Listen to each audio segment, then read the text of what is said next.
இன்றைக்கி நாங்கள் என்ன பார்க்க போகிறோம்னா சேமுவை எப்படி அப்ளை பண்ணுறோன்னு சொல்லி பார்ப்போம். முதல்ல சேமுவுக்கு நம்ம அந்த ஃபார்மை டவுன்லோட் பண்ணணும். எப்படி நம்ம சேமு ஃபார்முலரி அப்படின்னு அடிச்சிங்கன்னா வந்துடும். அதாவது ஃப்ரீமியர் ஃபார் அப்படின்னு சொல்லி கூட நீங்கள் அடிங்க. இதில் வந்துருச்சு சேமு ஃபார்ம். அப்படி இல்லைனா இந்த நம்பரை கூட நீங்கள் கூகுளில் சர்ச் பண்ணிக்கலாம். இந்த ரொம்ப்ளிர் ஃபார்முலரி அதை நீங்கள் கிளிக் பண்ணிங்கன்னா இங்கே உங்களுக்கு டவுன்லோட் ஆகிரும். நான் ஏற்கனவே டவுன்லோட் பண்ணி வச்சிட்டேன். நீங்கள் கிளிக் பண்ணிங்கன்னா உங்களுக்கு வந்துடும். இப்போ நான் ஜூம் இன் பண்ணி காமிக்கிறேன். ஓகே,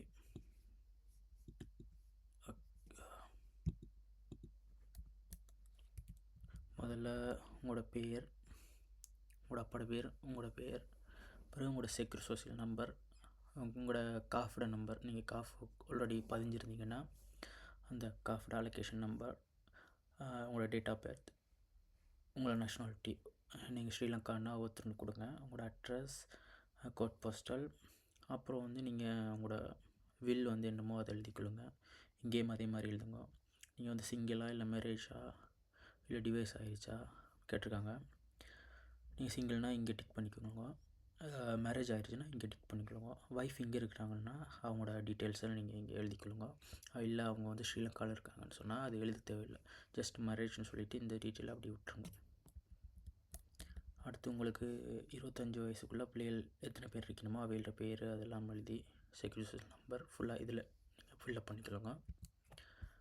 இப்போ நம்ம அடுத்த பேஜுக்கு போவோம். ரெண்டாவது பேஜ்.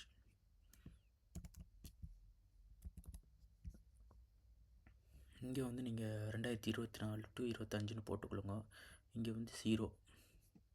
அப்புறம் இங்கே என்ன கேட்டிருக்காங்கன்னா நீங்கள் அறத்திரவாய் 6 மந்த்துக்குள்ளே எடுத்திருக்கீங்களா அந்த மாதிரி கேட்டிருக்காங்க. சோமஷில் இருந்திருக்கீங்களா, இதெல்லாம் ஃபஸ்ட் டைம் போடுறாக்கள் மோஸ்ட்லி இது தேவையில்லை. இப்போ நீங்கள் அடுத்த பேஜ், கடைசி பேஜ். இதில் உங்களோட பேர், அப்பாவோட பேர், அட்ரஸ், கோட் போஸ்டல், என்ன வில், உங்களோட இமெயில் எழுதிக்கொள்ளுங்க, உங்களோட டெலிஃபோன் நம்பரோ, அப்புறம் இங்கே என்ன வில்லோ அதை எழுதிக்கொள்ளுங்க. பாரிஸ்னா பாரிஸ், பொண்டினா பொண்டி, பொபினினா பொபினி, இங்கே என்ன டேட் போடுறீங்களோ அதை எழுதிக்கொள்ளுங்க. இதில் இந்த ஃபார்மை கிளியர் பண்ணிவிட்டு என்னென்னா நீங்கள் வச்சு அனுப்பணுமெண்டா உங்களோட விசாவும் ஜஸ்டிஃபிகேஷன் தொமசிலும் கடைசி அம்பவும் இருக்கணும். ஃபஸ்ட் டைம் வந்தாக்களுக்கு அம்போ இருக்காது. ஸோ அவையில் அதை வச்சு அனுப்ப தேவையில்லை. நீங்கள் அந்த முதல் தடவை தந்த அவங்க பப்பியும் அத்ததோஷம் கொடுப்பாங்க. அதையும் உங்களோட ஜஸ்டிஃபிகேஷன் தொமசில் உங்களோட கொலியால் கொடுக்குற அந்த தொண்டையை வச்சு அனுப்பணும். இப்போ எந்த அட்ரஸுக்கு அனுப்புகிறோன்னு சொல்லி பார்ப்போம். இதில் நீங்கள் அமளின்ட்டு டைப் பண்ணிக்கொள்ளுங்க. அமளி. ஓகே, இதில் நான் ஆல்ரெடி இதில் கேட்கும் உங்களோட கோட் போஸ்டல் ஃபஸ்ட்டு நான் ஆல்ரெடி கொடுத்துட்டேன். அதனால் நான் பாரிஸ்ன்னு சொல்லி ஆல்ரெடி கொடுத்துட்டேன்.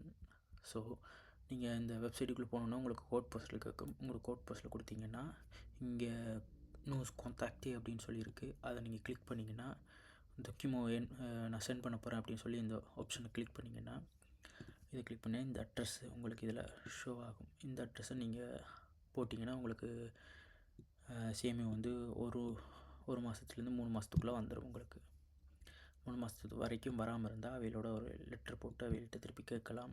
நம்மளாம் மேக்ஸிமம் 3 மாதத்துக்குள்ளே வந்துடும் உங்களுக்கு. ஓகே.